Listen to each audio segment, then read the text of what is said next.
நம்மளுடைய ஈவெண்ட்டுக்கு நிறையவே special guests வந்திருக்காங்க அவங்களோட விஷஸ் அண்ட் பிளெஸிங்ஸ் கொடுக்கறதுக்கு. ஸோ நம்ம வந்து வரிசை அவங்கள ஸ்டேஜுக்கு கூப்பிடலாம். முதலாக வந்து இயக்குனர் தேசிங் பெரியசாமி அவர்களை அன்போடு மேடைக்கு அழைக்கிறேன். இயக்குனர் பேரரசு அவர்களை அன்போடு மேடைக்கு அழைக்கிறேன். இயக்குனர் சிறுத்தை சிவா அவர்களை அன்போடு மேடைக்கு அழைக்கிறேன். இயக்குனர் எழில் அவர்களை அன்போடு மேடைக்கு அழைக்கிறேன். இயக்குனர் சரண் அவர்களை அன்போடு மேடைக்கு அழைக்கிறோம். தயாரிப்பாளர் டி சிவா அவர்களை மேடைக்கு அழைக்கிறோம். தயாரிப்பாளர் சுரேஷ் காமாட்சி அவர்களை மேடைக்கு அழைக்கிறோம்.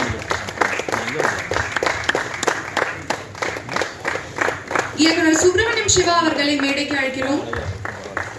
இயக்குனர் சந்தான பாரதி அவர்களை மேடைக்கு அழைக்கிறோம்.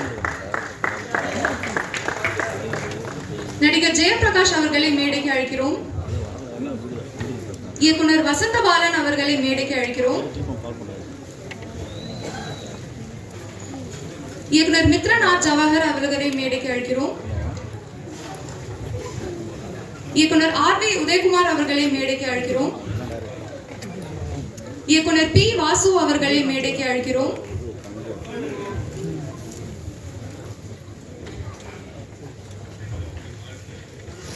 இயக்குனர் மற்றும் நடிகருமான ஆர். பார்த்திபன் அவர்களை மேடைக்கு அழைக்கிறோம்.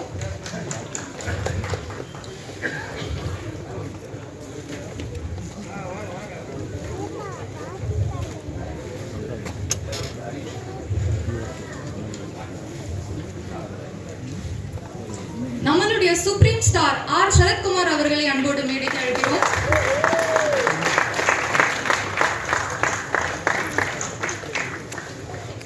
இயக்குனர் மிஷ்கின் அவர்களை அன்போடு மேடைக்கு அழைக்கிறோம்.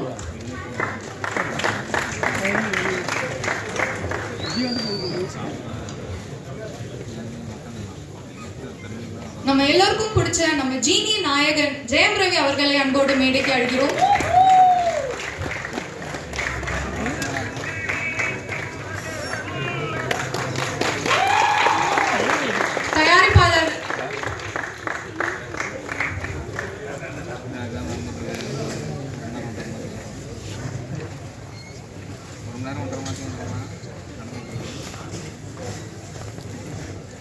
தயாரிப்பாளர் தனஞ்சயன் அவர்களை அன்போடு மேடைக்கு அழைக்கிறோம்.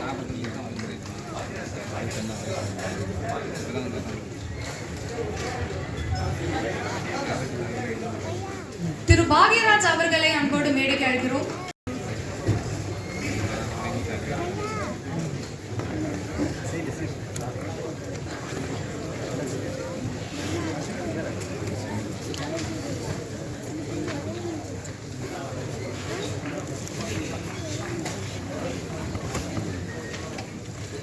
இயக்குனர் கார்த்திக் சுப்பராஜ் அவர்களை அன்போடு மேடைக்கு அழைக்கிறோம்.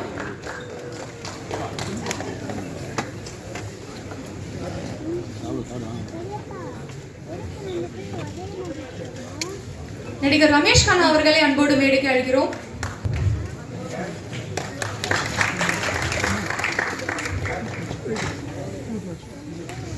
இந்த ஒரு மேடை பார்க்கிறதுக்கு எவ்வளவு அழகா இருக்கு. நம்ம இண்டஸ்ட்ரியோட ஸ்டால் வால்ஸ் ஒரே மேடையில பார்க்கிறதுக்கு ரொம்ப ரேரான ஒரு விஷயம். Let's give it up for them.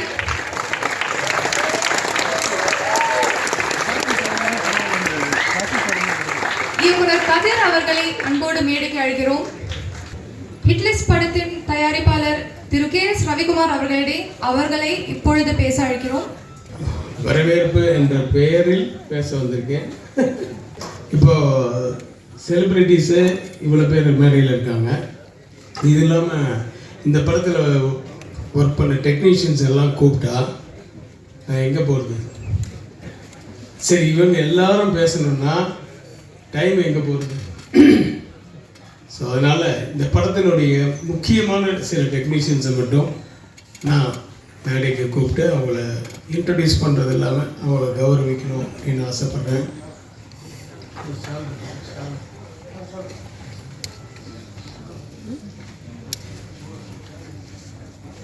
முதல்ல இப்படத்தின் இயக்குனர்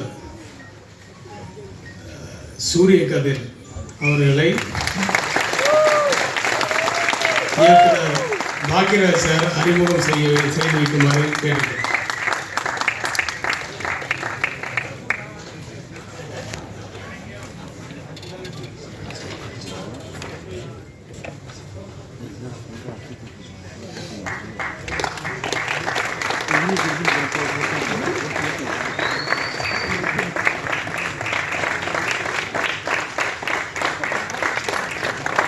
நிறைய இயக்குநர்கள் இருக்கிறதுனால யாரை கூப்பிட்டு அறிமுகப்படுத்துறதுன்னு சொல்ல இவங்க எல்லாருக்கும் சேர்த்து அறிமுகப்படுத்துகிறோம். அவர் தான் இந்த படத்தின் இயக்குனர். 2 இயக்குநர்களில் ஒரு இயக்குனர் சூரிய கதிர் அவர்கள் என்கிட்ட வந்து 10 வருஷம் உதவியாளர் இருந்தவர். அவருக்கு என்னுடைய நன்றி. மேடையில் இடம் இல்லை இருந்தாலும் அங்கே நீயே இடத்த பிடிச்சிக்கிட்டீங்கன்னா பெட்ரு. அடுத்து இன்னொரு இயக்குனரான திரு கார்த்திக் அவர்களை செட்டப் பண்ணியா அறிமுகப்படுத்துமாறு திரு பி வாசு அவர்களை கேட்டுக்கொள்கிறேன்.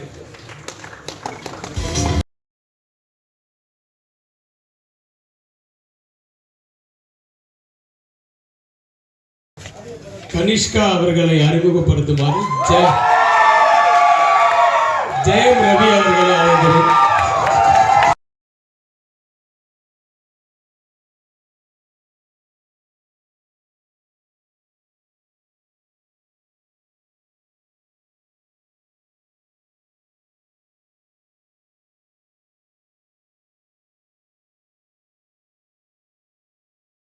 கதாநாயகன் என்பதனால மேடையில் உங்களுக்கு சேர் போட்டிருக்கு.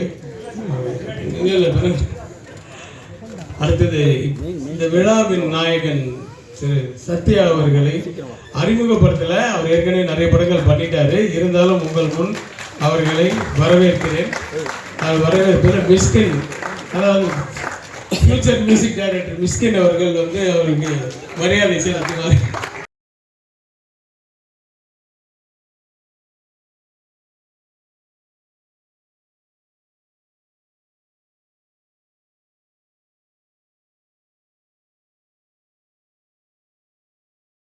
எடிட்டர் ஜான் அவர்களை, அவரும் ஏற்கனவே நிறைய படம் பண்ணிட்டாரு. அவர்களை உங்கள் முன் மரியாதை செலுத்துமாறு, உங்களுக்கு அறிமுகம் இல்லை, உங்களுக்கு முன்னாடி வந்து அவருக்கு ஒரு நன்றி சொல்லும் விதமாக பார்த்திபன் சார் அவர்களை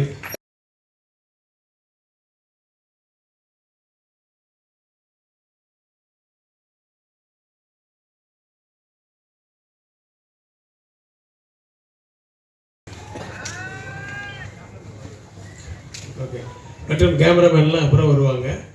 அப்புறம் நான் நன்றி சொல்ல வேண்டியது நிறைய பேருக்கு இருக்கு. முதல்ல வந்து இந்த படம் ஆரம்பிக்கிறதுக்கு பொருள் ரீதியாக உதவியாக இருந்தது வந்து என்னுடைய கசின் விஜயகுமார் அவருடைய நண்பர்கள். அதில் வந்து ஆர்ஜிசின்னு வரும் இல்லையா, அது வந்து ரமேஷ் கிராண்ட் கிரியேஷன்ஸ், அந்த நண்பர்கள்லாம் இருக்காங்க. அவங்க ரொம்ப கூச்ச சுபாவம் உள்ளவர்கள். அதுவும் இன்னைக்கு பொண்டாட்டிங்களோட அவர் வந்துட்டாங்க. அதனால் ஏற்கனவே எங்கேயுமே முகம் காமிக்க மாட்டாங்க. இப்போ அவங்க முன்னாடி செந்தில் வரீங்களா மேலே? எங்கே வருது செந்தில் வரீங்களா? வாங்க, நான் உங்களுக்கு மரியாதை செய்ய, அவங்க சார்பாக செந்தில் சார் அவர்களுக்கு மரியாதை செய்யணும்.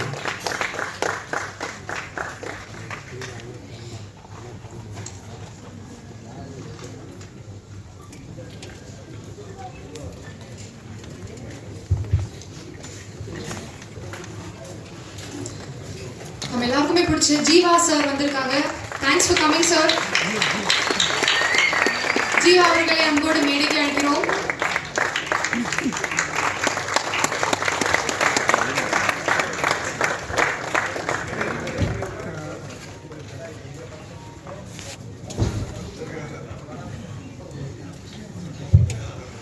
ஆர்ஜிசி கார்த்திக் அவர்களை, கமலக்கண்ணன், சீனிவாசன், அவங்க 3 பேரும் மேலே. அப்புறம் என்னோட கசின் விஜயகுமார்.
இந்த படம் ஆரம்பிக்கிறதுக்கு துணையாக இருந்த ஆர்டிஸ்டுக்கு நன்றி சொல்லிட்டு, இந்த படம் எப்படி ஆரம்பிச்சது அப்படின்னா, நான் கூகுள் குட்டப்பான்னு ஒரு படம் ஸ்டார்ட் பண்ண அப்போவே விக்ரமன் சார் வந்து ஒரு கதை நான் கேட்டேன், அது நீங்கள் கேளுங்க அப்படின்னாரு. அதுக்கு என்ன காரணம்னா, சின்ன வயசுலேருந்து நான் வந்து கனிஷ்காவை பார்த்துருக்கேன். அவங்க வீட்டுக்கு போகும்போதெல்லாம், சாரை பார்க்க போகும்போது, ஃபங்க்ஷனுக்கு போகும்போதெல்லாம் பார்த்துருக்கேன். அப்போ பையன் சும்மா குழுன்னு சுட்டியாக இருப்பான். அவரை இன்ட்ரடியூஸ் பண்ணிவிட்டு, சார் நல்லா படிப்பான், டபுள் ப்ரமோஷன்லாம் வாங்கியிருக்கான் அப்படின்லாம் சொன்னார். அதுக்கப்புறம் ஒரு ஸ்டேஜில் வந்து பார்க்கும்போது நல்லா வளர்ந்துட்டேன். என்னப்பா ஹீரோ மாதிரி ஆகிட்டு. ஆமாம் சார், நடிக்கணும்னு ஆசைப்பட்றேன், நீங்கள் ரவிக்கு நீங்கள் தான் உங்கள் படத்தில் இன்ட்ரடியூஸ் பண்ணணும் அப்படின்னாரு. அப்போது சும்மா சும்மா சொன்னது தான். ஆனால் அது வந்து பல வருடங்கள் கழித்து இது நடக்கணும்னு நடந்திருக்கு. அப்போது விக்ரம் சார் வந்து ஒரு கதை கேளுங்கன்னு அனுப்பிச்சார். அவர் வந்தார். அப்போ அந்த கோவிட் பீரியட் ஆரம்பிச்சது. கிட்டத்தட்ட 1.5 வருஷம் என் ஆஃபீஸில் உட்காந்து அவங்க அசிஸ்டன்ஸு, நம்ம அசிஸ்டன்ஸ் எல்லாம் சேர்ந்து ஒரு பெரிய ஸ்க்ரீன் ப்ளே பண்ணோம். ஒரு 4 நாளில் பூஜை அப்படின்னும் போது எல்லா டைரக்டர்ஸுக்கு இப்போ இன்றைக்கி வந்திருக்க மாதிரியே இன்னும் ஜாஸ்தியாகவே எல்லாருக்குமே அவர் சொல்லிவிட்டு, அந்த பூஜையை பண்ணணும் பெருசு அப்படின்னு சொல்லி நம்ம எல்லாம் ஃபிக்ஸ் பண்ணி ஆர்டிஸ்ட்டுக்கெல்லாம் அந்த படத்தில் நடிக்கிறவங்களுக்கெல்லாம் அட்வான்ஸ் எல்லாம் வேறு கொடுத்தாச்சு. திடீர்னு அவர் உடம்பு சரியில்லை அப்படின்ட்டு போயிட்டார். அதில் ரொம்ப அப்செட் ஆகிட்டாங்க விக்ரமன் சாரும் கனிஷ்காவும். அது வந்து எனக்கு ரொம்ப கஷ்டமாக இருந்தது. என்னங்க இதுக்கு போய் அப்செட் ஆகிறீங்க? அது இல்லைன்னா இல்லைங்க, இமீடியட்டாக வேறு கதை பண்ணலாம், நானே டைரக்ட் பண்ணுறேன், இல்லைன்னா ஏஆர்ஸ்டன்ஸ் வச்சு டைரக்ட் பண்ணுறேன் அப்படின்னு சொல்லிட்டு அப்படி ஒரு கதைகள் கேட்டு, அந்த கதையில் நானும் வந்து விக்ரம் சாரை கேட்டு, அதில் ஒரு கதை வந்து எங்களுக்கு சுமாராக தான் பட்டுது. ஆனால் அந்த கதையை வந்து சூரிய கதிர், அந்த கார்த்திகெல்லாம் உட்காந்து வந்து அந்த ஸ்க்ரீன் பிளேவை டோட்டலாக மாற்றி, அந்த கதையாசிரியருக்கெல்லாம் பணம் கொடுத்தாச்சு சார், வைக்கிறேன் சார். அது அந்த கதையாசிரியர் கூப்பிட்டு அவருக்கு ஃபுல் லாங்குவேஜுக்கு கொடுத்துட்டு, அதுக்கப்புறமா அந்த கதையை வச்சு இவங்க அந்த கதையாசிரியர் வந்து எங்கள் படத்தை பார்த்துட்டு, சார் இது நான் பண்ண கதையே இல்லையே சார்னு சொல்கிற அளவுக்கு அது வேறு மாதிரி ஆயிடுச்சு சார், இன்னும் சூப்பராக இருக்குது சார் அப்படின்னு சொல்லி பாராட்டுற அளவுக்கு இவங்க அந்த கதையை பண்ணி வச்சுருந்தாங்க. அதுக்கப்புறம் அப்படி ஸ்டார்ட் ஆனது தான் இந்த படம். இதில் நான் வந்து முதல்ல நன்றி சொல்ல வேண்டியது திரு சரத்குமார் அவர்கள். ஏன்னா நான் வந்து ஒரு 10 படம் அவர் ஹீரோவை வச்சு பண்ணிட்டேன். ஆக்சுவலாக என்ன முதல் படத்தில் அவர் ஒரு சின்ன ரோல் பண்ணியிருந்தா கூட அதுதான் அவருக்கு ஃபஸ்ட்டு பாசிட்டிவான ரோல். அதில் அந்த ஒரு சிபிஐ ஆஃபீஸராக வருவார். ஆனால் அவர் தான் வில்லன் மாதிரி தெரியும், ஆனால் அது பாசிட்டிவான ரோல். அந்த படத்துலேருந்து நான் கண்டினியூஸாக ஒரு 10 படம் நாங்கள் ஒர்க் பண்ணிட்டோம். ஸோ அவரை போய் கேட்குறேன், இது மாதிரி நான் என் கம்பெனியில் ஒரு படம் பண்ணுறேன். அப்படியா சார், ஓகே. ஹீரோ சார், நான் இப்போ ஹீரோவாக புக் பண்ண வரல, ஹீரோ கூட வர மாதிரி ஒரு கேரக்டர், அருமையான கேரக்டர். ஆனால் அப்படியே ஒரு மாதிரி அவர் ஒரு மாதிரியே பார்த்தார். இல்லை சார், விக்ரமன் சார் பையன் தான் ஹீரோ. ஓகே ஓகே அப்படின்ட்டார். ஏன்னா விக்ரமன் சாருடைய சூரிய வம்சமும் அவரும் விக்ரமன் சாரும் ரொம்ப ஃப்ரெண்டு, அதையும் அவரால் மறக்க முடியாது. அதனால் எனக்கும் விக்ரமன் சாருக்கும் அவர் நட்பு பாராட்டி அந்த படத்தில் வந்து ஒரு அருமையான கேரக்டர், நல்ல ரொம்ப தட் இஸ் கோஆப்ரேஷனோட இந்த படத்தை முடிச்சு கொடுத்துருக்காரு. அவருக்கு நன்றி சொல்கிறேன். அதுக்கப்புறம் வந்து நான் நிறைய பேர் லைக் கௌதம் வாசுதேவ மேனன், லைக் சமுத்திரக்கனி, இவங்க எல்லாமே வந்து இந்த படத்துக்குள்ளே வந்ததுக்கு காரணம் கண்டிப்பாக வந்து ரவிக்குமாரோ விக்ரமன் சாரோ இல்லை. ஏன்னா அவங்க வந்து அவங்க பெருசாக ஒன்றும் நமக்கு வந்து செஞ்சு தான் ஆகணுன்றதெல்லாம் கட்டாயம் இல்லை. ஏன்னா அவங்களுக்கு இருக்கிற வரிசைகள், பட வரிசைகள் நிறைய இருக்குது. அதில் வந்து எல்லாத்தையும் மீறி எப்படி செய்யணும்னு அவசியம் இல்லையே. ஆனால் அந்த கதையை கேட்டு, அந்த கேரக்டரை கேட்டு அவங்க நல்லா இருக்குன்றதுனால ஒத்துக்கிட்டாங்க. ஸோ அவங்களுக்கு சமுத்திரக்கனி சார் அவர்களுக்கும் கௌதம் வாசுதேவன் மேனன் அவர்களுக்கும் நன்றி சொல்லிக்கிறேன். அப்புறம் சித்தாரா, இதில் என்னென்னா சித்தாரா வந்து அம்மா வேணும்னு ரொம்ப பிடிவாதமாக சொன்னாங்க. எனக்கு விக்ரமன் சாருக்கும் ஒரு சந்தோஷம். ஏன்னா விக்ரமன் சார் பண்ண புது வசந்தத்தில் அவங்க தான் ஹீரோயின். அந்த படத்தில் நானும் ஒரு அசிஸ்டண்ட்டாக ஒர்க் பண்ணேன். அந்த படத்தில் வந்து சித்தாரா வந்து ஹீரோயின்.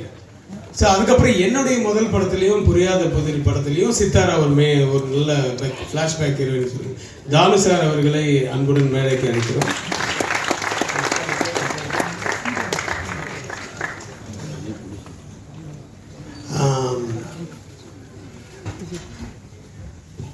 ஸோ அப்படி தான் சித்தாரா உள்ளே வந்தாங்க.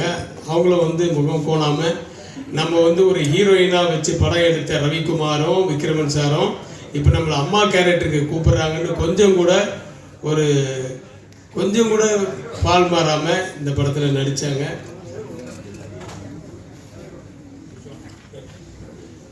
ஒரே போட்டியாக இருக்குது, நான் நிற்கிறேன் நீ நிற்கிறேன்னு. எல்லாருமே வாழ்க்கையில் நிற்கணும்னு தான் இப்போ வந்திருக்கோம். நீ பெஸ்ட்டு பண்ண நம்ம கம்பெனியா இல்லை, அட்வான்ஸ் எடுத்து வச்சுக்கலாம். சௌத்ரி சார் வர முடியல, அவர் வந்து வைசாக்கோ இங்கே போயிருக்காரு. அதனால கண்டிப்பாக ஜீவா வந்துடுவா அப்படின்னாப்புல ஜீவா வந்துட்டாரு. நன்றி. ஸோ இந்த மாதிரி நிறைய பேருக்கு நான் நன்றி சொல்ல வேண்டியிருக்கு. இங்கே வந்திருக்கவங்க பேரெல்லாம் சொல்லி ஒவ்வொருத்தருக்கும் நான் நன்றி பாராட்டினேன்னா அதுவே ரொம்ப லேட் ஆகிடும்.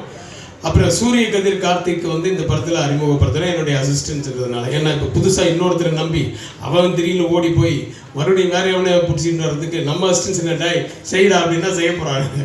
ஆனால் அப்படிலாம் நான் எதுவுமே மிரட்டல. அவங்க சொன்ன அந்த ஸ்க்ரீன் பிளே வந்து எனக்கு ரொம்ப பிடிச்சது, விக்ரம் சாருக்கும் பிடிச்சது. அதுக்கப்புறமா அந்த ஷூட்டிங்க்கு நான் நிஜமாகவே அவங்க என்ன எடுக்கிறாங்கன்னு நான் போய் ஒரு நாள் கூட பார்க்கவே இல்லை.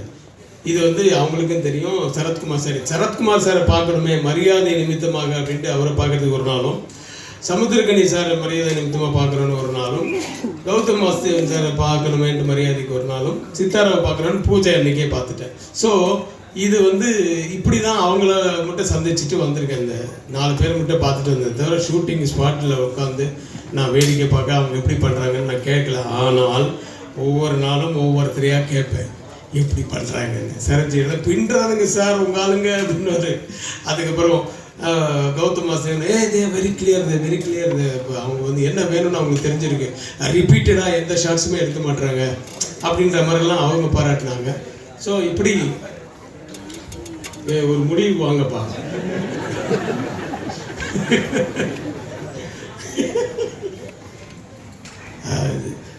ஸோ இப்படி நிறைய இது வந்து அவங்க ப்ரூவ் பண்ணாங்க. இதில் என்னென்னா 2 பேர், ஒருத்தன் குண்டா இருப்பான், ஒருத்தன் ஒல்லியாக இருப்பான். அதே மாதிரி அவங்க 2 பேருக்குள்ள கேரக்டர்ஸ் அதே மாதிரி தான், டோட்டல் ஆப்போசிட்.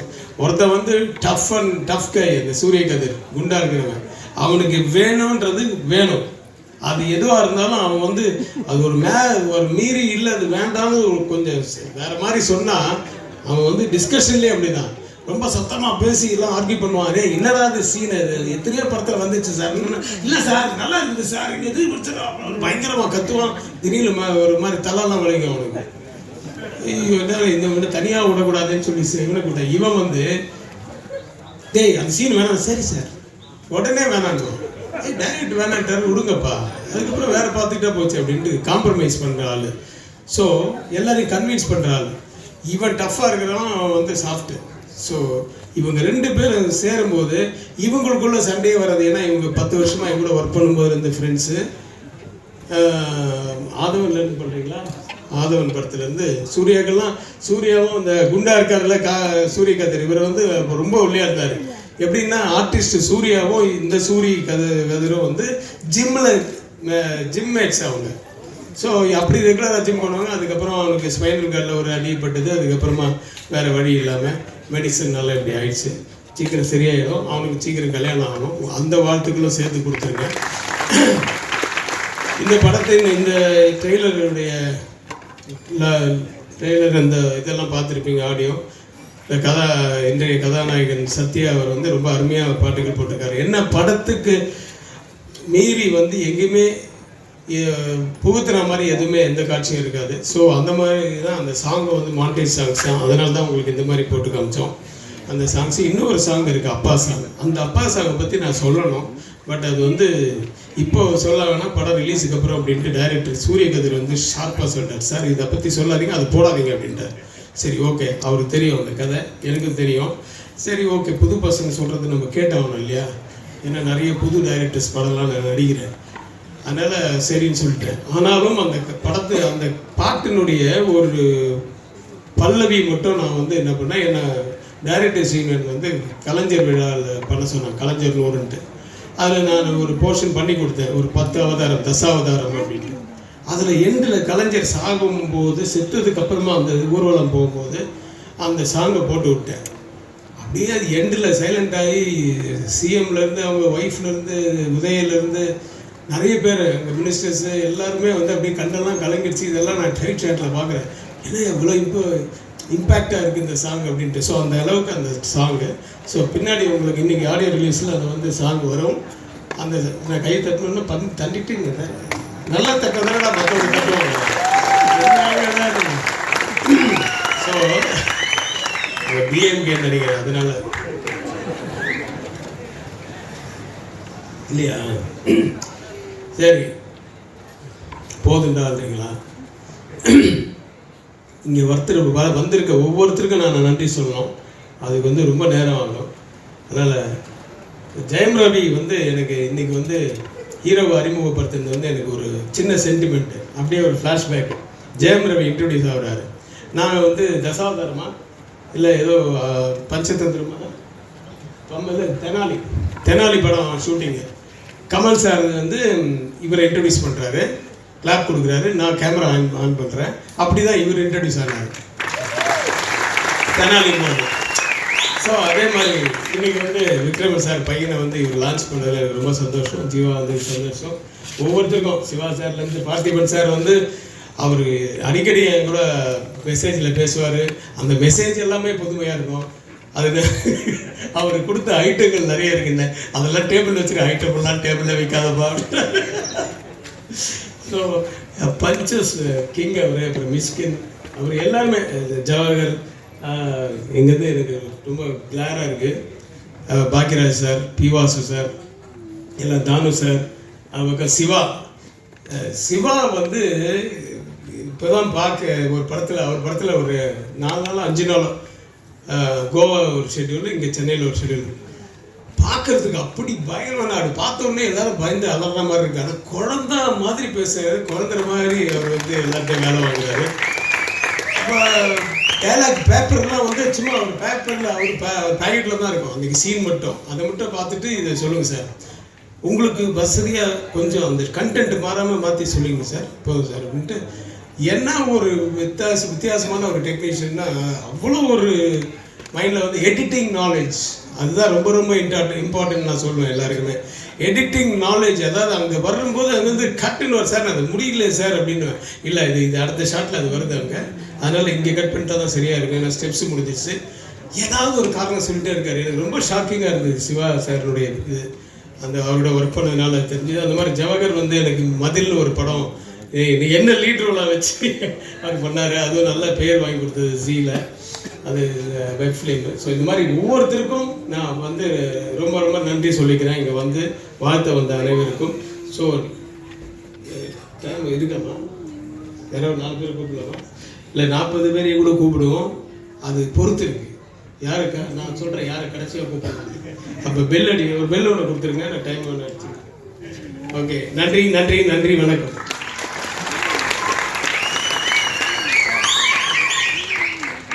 இப்பொழுது மேடையில் பேசுவதற்கு இயக்குனர் தேசிங் பெரியசாமி அவர்களை அன்போடு அழைக்கிறோம்.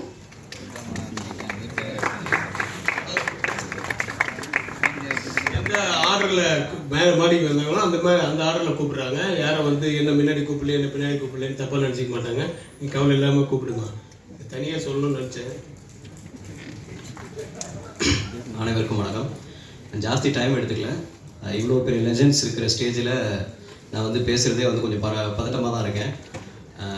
இட்லீஸ்ட் இந்த படம் வந்து ஸ்டார்ட் பண்ணும்போது எவ்வளோ போராட்டங்கள் சந்தித்து ஸ்டார்ட் பண்ணாங்கன்னு தெரியும். நான் விக்ரமன் சார் கூட நான் ரெகுலராக பேசிகிட்டு இருந்தேன். ட்ரெய்லர் பார்த்தேன், சூப்பராக இருந்தது. விஜய் கனிஷ்கா சூப்பராக இருக்கார். ஒரு ஹீரோவாக அறிமுகமாகாமல் ஒரு கேரக்டர் அறிமுகமாக இருக்கார் அப்படின்னு ட்ரெய்லர் பார்க்கும்போது தெரியுது. பல முக்கியமான கேரக்டர்ஸ் இருக்காங்க. கௌதம் சார் இருக்கார், சரத்குமார் சார் இருக்கார், சமுத்திரகனி சார் இருக்கார். அதில் இவரும் ஒரு முக்கியமான கேரக்டராக பண்ணியிருக்காருங்கிறது பார்க்கவே ரொம்ப சந்தோஷமாக இருக்குது. கண்டிப்பாக இந்த படம் மிகப்பெரிய வெற்றி அடையும். சாருடைய 2 சாங்ஸ் சூப்பராக இருந்தது சார். ட்ரெய்லர் மியூசிக் நல்லா இருந்தது, சாங்ஸும் சூப்பராக இருந்தது. ஃபண்டாஸ்டிக். வாழ்த்துக்கள். பொறுப்பேற்றதுக்கு மன்னிக்கவும். ஒரு சிலர் வந்து வேறு வேலைகளுக்கு அர்ஜென்ட்டாக போகிறதுனால முதல்ல ஆடியோ ரிலீஸ் பண்ணிடலாம். டைரக்டர்ஸ், மியூசிக் டைரக்டர், ஹீரோ சென்டருக்கு வரவும் ஆடியோ ரிலீஸை இங்கே இருக்கும் பெரியவர் அனைவர்கள் முன்னிலையிலும் வாங்க. நடிகர்கள் ஜீவா அந்த ஜெயம் ரவி வெளியிட director Parthiban sir and Siva sir பெற்றுக்கொள்வார்கள். மிஸ்கின் எல்லார் முன்னிலையும்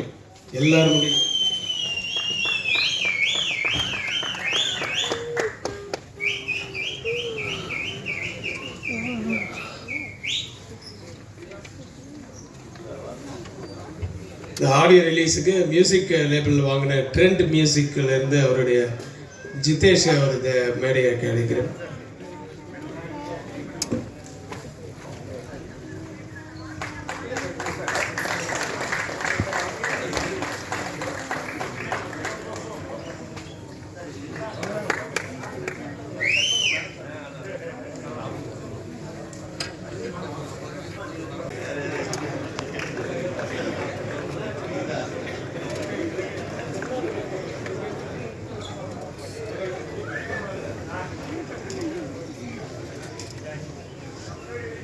இந்த நேரத்தில் வந்து ட்ரெண்ட் மியூசிக் ஜிதேஷ் அவர்களுக்கும் அந்த கம்பெனியாருக்கும் நன்றிகளை தெரிவித்துக் கொள்கிறேன். நன்றி ஜிதேஷ். அதாவது பயமுறுத்திட்டாங்க. எப்படி ஒரு ஷாக். உதயகுமார் சார்லாம் ரொம்ப பயந்துட்டார். அவர் எதிர்பார்க்கல இப்படி ஒரு ஆடியோ ரிலீஸா, இவ்வளோ ஹிட் லிஸ்ட் இல்லை சார், அதான் ஹிட் ஆகுது. ஸோ அடுத்தபடியாக இயக்குனர் பேரரசு அவர்களை அன்போடு பேச அழைக்கிறோம். அனைவருக்கும் வணக்கம். இது ஒரு குடும்ப விழாவாக தான் பார்க்குறோம். எல்லாருமே முழு மனசோட வாழ்த்து வந்திருக்காங்க. அது உணர முடியுது. முதல்ல விக்ரம் சாரை பற்றி சொல்லி ஆகணும். தமிழ் திரையுலகில் ஏவிஎம், ஜியாபாயினி, தேவர் ஃபிலிம்ஸ் இந்த மாதிரி கம்பெனிகள் ஒரு பாரம்பரியமாக உள்ள கம்பெனிகள் இந்த காலகட்டத்தில் சூப்பர் குட் அப்படின்னு ஒரு கம்பெனி, சூப்பர் குட் ஃபிலிம்ஸ் முதல் படம் புது வசந்தம். அது போட்ட அஸ்திவாரம் தான் சூப்பர் குட் ஃபிலிம்ஸுங்கிறது பெரிய பேனராக மாறிச்சு. இங்கே நெருக்கி ஒரு 50 படத்தை நெருங்க போகிறாங்க சூப்பர் குட் ஃபிலிம்ஸ். இல்லை 100, ஆமாம் சார், 100 படத்தை நெருங்க போகிறாங்க. ஆமாம், ஏறத்தாழ 25-26 புது இயக்குநர்கள் அறிமுகப்படுத்திருக்காங்க. 40 இருந்தால் ஜீவா சார் வச்சு ஒன்று பூச முடியாது, கணக்கு தந்துருக்காரு அவர். ஏற்கனவே 40 இயக்குநர்களை புது இயக்குநர்களை அறிமுகப்படுத்திருக்காங்க. அதில் நானும் ஒருத்தன். ஆமாம், அதனால் விக்ரம் சாருக்கு நன்றி சொல்லி கொடுக்கணும். ஆமாம், சூப்பர், நீங்கள் ஸ்ட்ராங் பண்ணீங்க, அதில் என்னை அறிமுகப்படுத்திட்டாங்க. அடுத்து கேஎஸ் ரவிக்குமார் சார் பற்றி குரு பக்தி, அதான் இந்த படத்தோட வெளிப்பாடு நினைக்கிறேன். அது வேணும். முதல்ல சினிமாவில் வந்து குரு பக்தி உள்ளவங்க தான் இந்த மிகப்பெரிய வெற்றி அடைய முடியும். தன்னுடைய குருநாதர் விக்ரம் சாருக்கு தன் மகனை கதாநாயக அறிமுகப்படுத்த வேண்டும் என்ற எண்ணம், அந்த எண்ணத்தை புரிந்து கொண்டு இந்த படத்தை தயாரிச்சிருக்காரு. இது வந்து வியாபார நோக்காவோ அவார்டு வாங்குறதுக்காவோ இல்லை, முழுக்க முழுக்க தன் குருவோட எண்ணத்தை நாம் நிறைவேற்ற வேண்டும். அந்த குரு பக்தி, அதாவது ஒரு குருதட்சணை. இந்த படம் ஹிட்லிஸ்ட் வந்து கேஎஸ் ரவிக்குமார் சாரோட குருதட்சணை தான். கண்டிப்பாக அந்த எண்ணத்துக்கும் அந்த நல்ல ஒரு மனசுக்கும் மிகப்பெரிய வெற்றி. அடுத்து நம்ம சூப்பர் ஸ்டார் சரத்குமார் சார். இது நன்றி. இது என்ன கதை, நம்ம கேரக்டர் என்ன, எதுவும் கேட்டுக்க மாட்டார். சார் சொன்னார் விக்ரம் சார் பையன் ஹீரோ ஓகேன்ட்டார். அதான் சார் நன்றி. தனக்கு வெற்றி படம் கொடுத்த ஒரு இயக்குனருக்கு தானே முன் வந்து கால்ஸ் கொடுக்குறா பாருங்க, அது நன்றி. அதனால ஒரு சூப்பர் ஸ்டார். இன்னைக்கும் அவருக்கு இன்னைக்கும் இன்னும் கூடும். அப்புறம் பொதுவாகவே நம்ம படம் பார்த்தீங்களா, பார்த்தோமா, எப்படி இருக்கு, நல்லா இருக்கு. அதில் வந்து 50% உண்மை. ஆனால் படம் பார்த்தவங்க தானாக வந்து நான் அந்த படம் பார்த்தேன் சூப்பராக இருக்குது அப்படின்னு நம்ம கேட்காம சொன்னாங்கன்னா அது 100% உண்மை. இந்த கிறிஸ்டை பொறுத்த வரைக்கும் இந்த விழாவிலேயே நேற்று ஒரு 4-5 பேர் சொல்கிறாங்க படம் பார்த்துட்டோம், படம் சூப்பராக இருக்கணும். நான் கேட்கல, படம் பார்த்துட்டேன் கேட்கல, எப்படி இருக்குன்னு கேட்கல, அவங்களா வந்து சொல்கிறாங்க. அப்போ அது 100% உண்மை. இந்த ஹிட்லிஸ்ட் மிகப்பெரிய வெற்றி அடையும். நம்மளுக்கு ஒரு வெற்றிகரமான ஒரு ஹீரோ கிடைக்க போகிறார் விஜய் கணேஷ்கா. விக்ரம் சார், சரத்குமார் சார், இவங்களுடைய எண்ணம் ஒரு ஹீரோ உருவாக்கணும். கண்டிப்பாக 2 பேருமே சினிமாவில் மிகப்பெரிய சாதனை படைத்தவங்க, மிகப்பெரிய லாபத்தை கொடுத்தவங்க, நிறைய ஹீரோக்களை உருவாக்குனவங்க. கண்டிப்பாக அவங்களுடைய 2 பேரும் சேர்ந்துட்டாங்க. இதில் இந்த படம் மிகப்பெரிய வெற்றி அடைஞ்சு விஜய் கணேஷ்கா மிகப்பெரிய ஹீரோவாக உருவாகணும். எங்களால் நீங்கள் ஆசை கொடுக்கணும். நன்றிமா.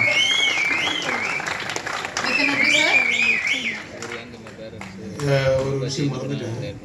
இவன் என்னடா சர்க்கஸில் இப்போ ஃபுல் மாதிரி அடிக்கடி வந்துருக்குன்னு நினைக்காதீங்க. சில விஷயங்கள்லாம் நான் தான் சொல்லணும். அதனால் ட்ரெண்ட் மியூசிக் மியூசிக் வந்து ட்ரெண்ட் மியூசிக் வாங்கியிருக்காங்க. அவங்களுக்கு நன்றி சொன்ன அதே நேரத்தில் இந்த படத்தின் தெலுங்கு உரிமையை வாங்கிய அந்த வந்திருக்காரு யார், சீனிவாசா ஸ்க்ரீன்ஸ், அவங்களுக்கு சீனிவாசா ஸ்ரீனிவாசா கவுடா அவர்களுக்கு நன்றி.